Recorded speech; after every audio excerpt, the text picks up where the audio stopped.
Est-ce que toi aussi, tu finis toujours par penser que l'autre a raison, que son ressenti est plus fiable que le tien? Si c'est le cas, reste avec moi parce que tout ce que je vais te dire va peut-être expliquer pas mal de choses. Donc, il n'y a pas longtemps, j'ai découvert le mot gaslighting et pour moi, c'était le fait que quelqu'un nie ce que tu ressens, ton ressenti. Et en fait, j'ai compris que ça voulait pas dire que ça. C'est pas seulement le fait que l'autre nie ce que tu ressens, mais c'est le fait que, à force de nier ce que tu ressens, tu finis par ne plus croire que ce que tu ressens. Tu finis même par penser que ce que tu ressens est faux. Donc petit à petit, tu apprends à ne plus te croire, à ne plus croire tes ressentis. C'est horrible hein, quand on y réfléchit. Le vrai problème, pour moi, c'est que tu as fini à ne plus te croire. C'est pas seulement que tu doutes, mais c'est que tu as fini par ne plus croire ce que tu ressens. Alors je te dis pas, personnellement, quand j'ai découvert ça, je me suis dit mais c'est moi ça.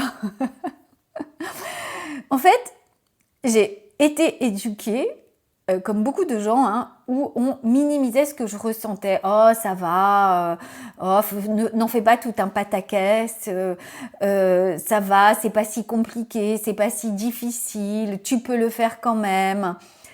Et quand tu as éduqué à ce qu'on minimise en permanence ce que tu ressens, ce qui était mon cas, eh bien, tu finis par intégrer le fait que ce que tu ressens n'est peut-être pas valable. C'est peut-être pas vrai. L'autre a sûrement une meilleure lecture que toi. Donc tu dois en permanence vérifier si ce que tu dis est vrai, si ce que je ressens est légitime. Donc tu imagines ce que ça peut donner dans ta vie. Ça donne, tu ressens quelque chose et immédiatement après, il y a une petite voix dans ta tête qui arrive et qui minimise et qui explique et qui te fait passer toi de ton ressenti à celui de l'autre complètement. Et toi, tu doutes.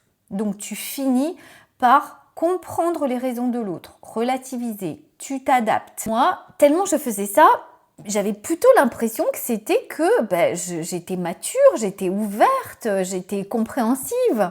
Mais en réalité, c'est pas que ça. En réalité, c'est qu'on t'a tellement appris à minimiser ce que tu ressens que tu ne crois plus en la véracité de ce que tu ressens. Mais pas seulement de ce que tu ressens. Tout ce que tu veux, toutes tes décisions, toutes tes envies, tous tes besoins, tout ça, ça a tellement été minimisé que tu finis par te dire que non, finalement, est-ce que c'est vraiment ce que je veux? Est-ce que j'en ai vraiment besoin? Tu imagines quand tu es en permanence là-dedans, le flou que ça peut créer à l'intérieur de toi.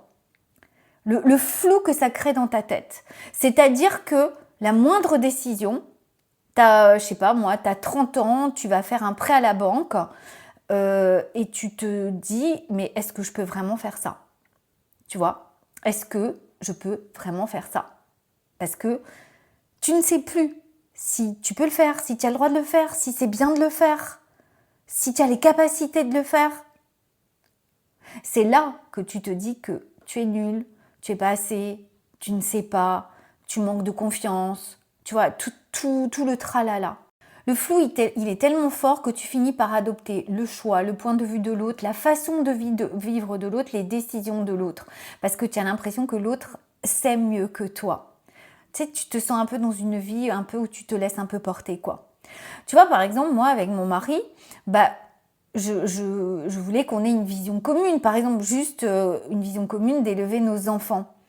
Et en fait, à un moment donné, je m'en suis rendu compte, hein, que ça soit sa faute ou la mienne, on s'en fiche, tu vois. Mais je me suis rendu compte que c'était plutôt ses valeurs à lui, ses principes à lui. Et moi, je n'étais pas forcément d'accord. Mais j'avais tellement été éduquée à douter de mes ressentis, à ce qu'on minimise ce que je ressentais, que je me disais, bon, c'est pas grave, c'est lui qui doit plutôt avoir raison. C'est violent quand même comme truc. Avoue, c'est violent parce que finalement, sans t'en rendre compte, tu te fais de plus en plus petite, tu disparais et c'est même plus le fait que l'autre fasse du gaslighting, c'est toi qui fais ça pour toi toute seule. Et comme je te disais, ça peut être pour des choses simples, choisir un restaurant, ou décider comment parler à notre fils, par exemple, à nos fils. À chaque fois, je partais d'une idée que je voulais présenter à l'autre pour qu'on en discute, et à chaque fois, je validais son point de vue en me disant que le sien était meilleur que le mien. Autant d'années que j'ai passé à me dire que je n'étais pas assez, mais j'avoue que ce mot de gaslighting, en fait, j'ai compris. J'ai compris que, en fait, quand tu as été éduqué comme ça, tu ne sais plus, tu es perdu. Tu rejoues le même programme. Et je t'assure que tu peux savoir, tu peux voir, tu peux comprendre, mais tu retombes dedans.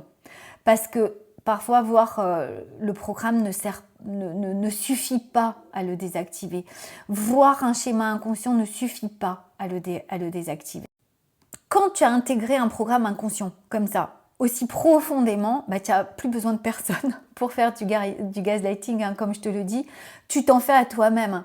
Tu t'en fais à toi-même et tu finis toujours par penser que le ressenti de l'autre est plus fiable que le tien. Et que pour rester en lien avec l'autre, pour que tout se passe bien, c'est toi que tu dois ajuster. C'est toi que tu dois remettre en question, c'est toi que tu dois corriger. Et c'est comme ça que tu finis par te dire que le problème, c'est toi. Le problème, c'est que tu n'es pas assez. Tu comprends ce que je veux dire? Tu n'as plus besoin que l'autre essaye de te convaincre parce que tu te convaincs toi-même. Tu as tellement l'habitude. Tu ne sais plus qui tu es. Tu as perdu ton identité. Tu ne sais plus qui tu es. Tu ne sais plus réfléchir parce qu'il y a toujours ce flou qui s'invite. Alors, aujourd'hui, ça m'arrive encore. J'ai encore des moments où je commence à relativiser mes propres ressentis, à expliquer, à minimiser. Et ça m'arrive, par exemple, tu vois, s'il y a eu un conflit avec mon fils, par exemple, je ne veux pas lui prêter la voiture et puis il va y avoir une grosse scène à ce moment-là, je vais me dire « Oh, tu n'aurais pas dû dire non, peut-être que tu aurais pu le faire différemment, ça n'aurait pas été aussi loin. » Tu vois, je me remets toujours en question, je finis toujours par douter de mes ressentis. Je finis toujours par me dire « Oh, est-ce que c'est si important de lui prêter la voiture ou pas? Pourquoi tu en fais tout un plat? Pourquoi tu prêterais pas ta voiture ?» Alors que si, pour moi, c'est important. J'ai pas envie de prêter ma voiture forcément. Je peux la prêter, mais pas tout le temps. Et tu vois, tu finis par douter de tout, en fait. Bon, là, c'est un exemple plutôt rigolo que je te donne, mais ça peut aller beaucoup plus loin. En tout cas, si ça explose, je finis toujours par me dire que c'est de ma faute, si j'avais pas fait ça, si j'avais pas dit ça. Alors c'est quoi la différence aujourd'hui? La différence, c'est que je le vois. Je vois le moment où je commence à faire ça. Et tu vois déjà, c'est reconnaître ces micro-moments-là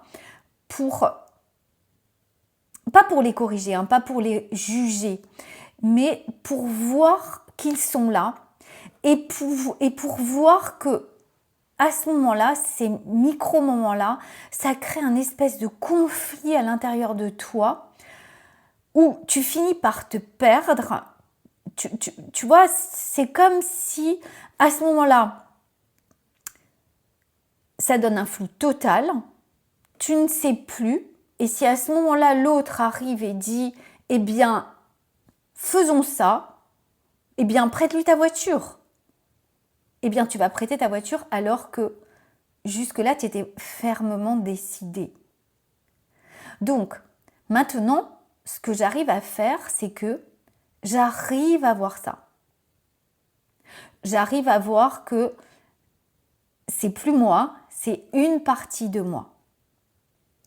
Et j'arrive à avoir aussi de la compassion et de la compréhension pour ce flou qui est là.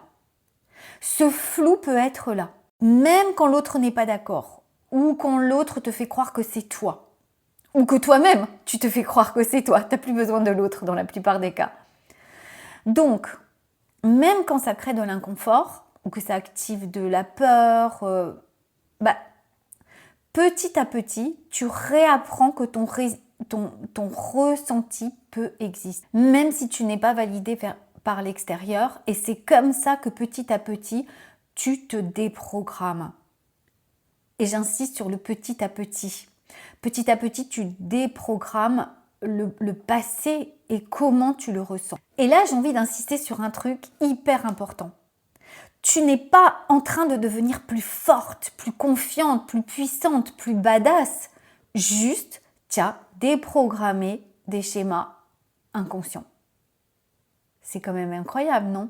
Tu n'es pas devenue plus forte. Tu n'as pas appris à mieux argumenter. Juste, petit à petit, tu te valides. Tu valides ce que tu ressens et tu as de la compassion pour toi. Est-ce que tu t'es reconnu dans ce que je raconte? Eh bien, si toi aussi tu as ces moments où tout devient flou, et ce que je voudrais te dire, c'est que c'est pas juste dans ta tête, c'est pas changer quelque chose.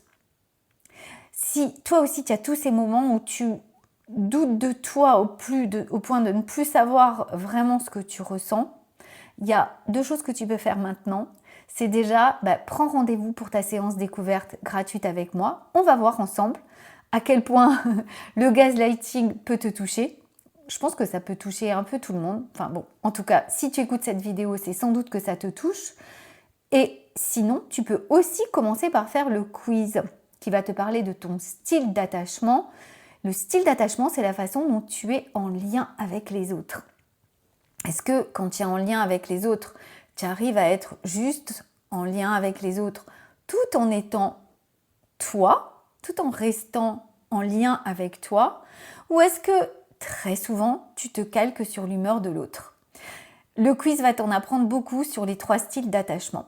Ces 2 liens, tu les trouveras en description de cette vidéo. À très vite.